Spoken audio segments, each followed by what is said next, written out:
오늘은 60대 어머님이 이제 결혼식을 앞두고 이제 하객을 맞이하면서 어떻게 하면 좀 자연스럽게 젊어 보이고 예뻐 보일까 하는 고민이 있으세요. 그래서 오늘 좀 시술 컨설팅, 이미지 컨설팅 같이 해서 오늘은 이제 60대 어머님에게 어울리는 추천을 해드릴까 합니다. 결혼식을 앞두고는 진짜 태어나서 처음 시술을 받는 분들도 간혹 있으시거든요. 어머님 같은 경우에는 눈에 띄는 거는 이 팔자 위쪽과 턱 라인에 처져 있는 이 부위를 어떻게 하면 좀 리프팅 시키고 끌어올려서 좀 젊어 보일 수 있게 할까, 이게 고민이 되거든요. 그래도 60대가 좀 넘으셨고 처짐 현상이 좀 진행을 했기 때문에 그 중에서 가장 리프팅 효과가 강력한 민트실을 이용해서 이렇게 리프팅을 시킬 거고요. 이마의 이 부분이랑 눈가랑 콧잔 등에 좀 깊은 주름이 있으세요. 이 부분은 그래도 결혼식을 앞두고 계시니까 너무 과하지 않게 자연스러운 정도에서 보톡스 시술을 도와드릴까 하고요. 앞으로 보시면은 이 팔자 부위랑 입가 옆의 주름, 그리고 마리오네트 선이 좀 꺼지셨어요. 그래서 이 부위에는 진짜 자연스럽게 필러를 이용을 해가지고 이 주름을 대략적으로 한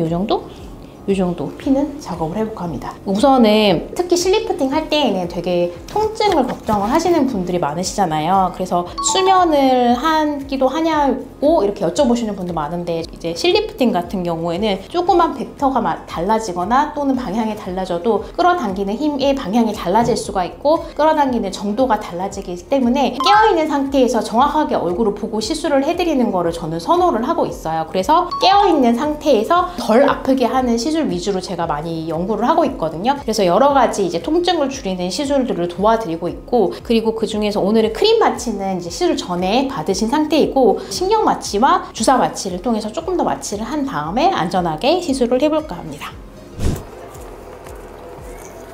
어머니 진짜 좋으신다.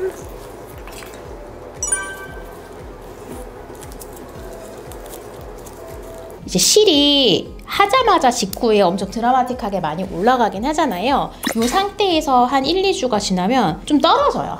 살짝은. 그렇다 보니 직후에는 많이 당겨 놓는 게 저는 맞다고 생각해요. 최대한 부작용 없는 선에서 많이 당겨 놓게 되고요. 실은 덜 당길수록 시술 직후의 모양은 가장 자연스럽고 매끈해요. 근데 많이 당길수록 당연히 더 많이 이렇게 올리다 보니까 우는 느낌이 살짝은 생길 수가 있거든요. 근데 이거는 딤플 현상이 아니기 때문에 크게 걱정 안 하셔도 돼요. 한 1, 2주가 지나면 서서히 자연스럽게 펴지는 그런 현상입니다.